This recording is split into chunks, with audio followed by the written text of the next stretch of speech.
Estamos aprendiendo cómo leer diferentes tipos de literatura en la Biblia y vamos a empezar hablando de la narrativa bíblica.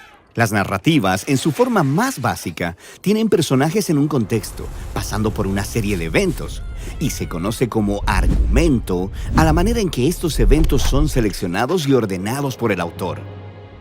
Un argumento básico empieza con un personaje en su contexto, pero luego sucede algo nuevo o inesperado, causando problemas que llevan a un conflicto final, que luego se resuelve y el personaje se da cuenta que ha cambiado y ahora vive una nueva normalidad.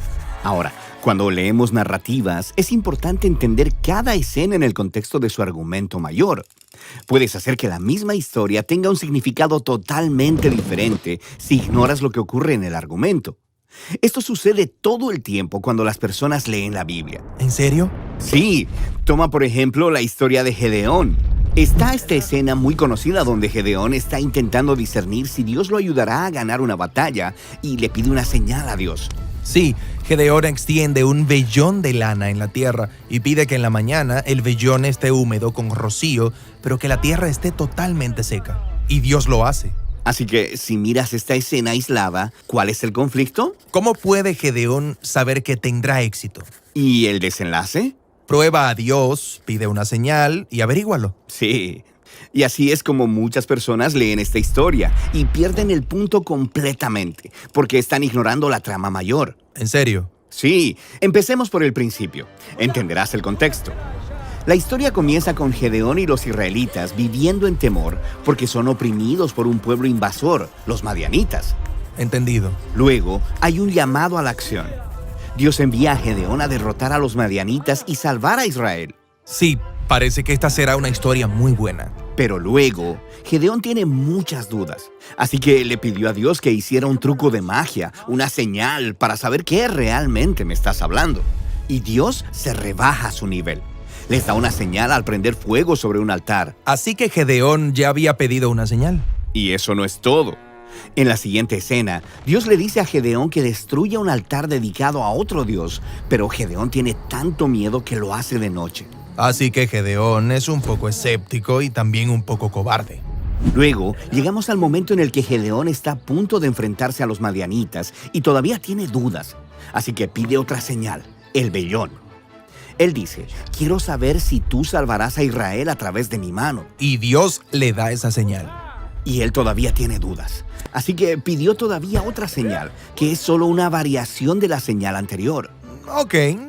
Entonces Gedeón está pidiendo demasiadas señales. Exactamente. En el contexto más amplio, es claro que el conflicto de la trama no es cómo puede Gedeón discernir la misteriosa voluntad de Dios. El verdadero conflicto es ¿cuándo va a reaccionar este tipo y empezará a confiar en Dios? Ok. Entonces, ¿cuál es el desenlace? Tenemos que seguir leyendo. Gedeón reúne un gran ejército, 30,000 soldados para pelear contra los madianitas. Y Dios dice, no, son demasiados hombres. Y reduce el ejército a 300. ¿Por qué haría algo así?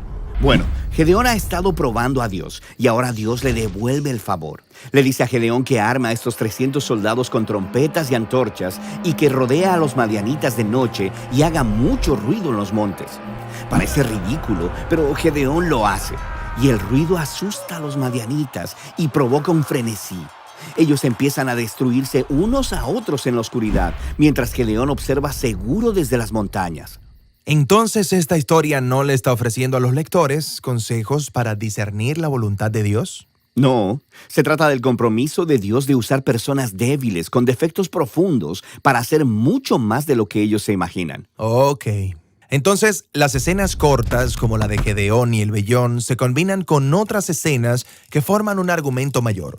Y trazar el conflicto y el desenlace a través del argumento te ayuda a ver el mensaje que el autor está intentando transmitir.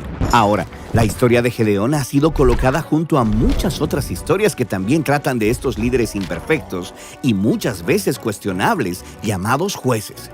Y cada una de estas tiene su trama interna.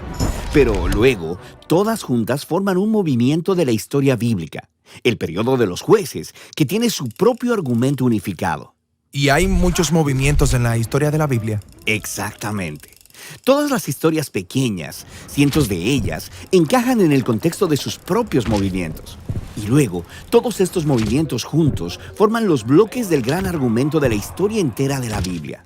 Así que no importa qué parte de la Biblia esté leyendo, necesito poner atención a estas diferentes capas de argumentos para poder leer cada historia en su contexto. Exactamente. La Biblia es una pieza de literatura muy sofisticada. Así que todas estas pequeñas tramas continúan superponiéndose, aumentando la tensión. Y cuando miras hacia atrás, puedes ver cómo todas ellas han sido entretejidas en la historia unificada que lleva a Jesús.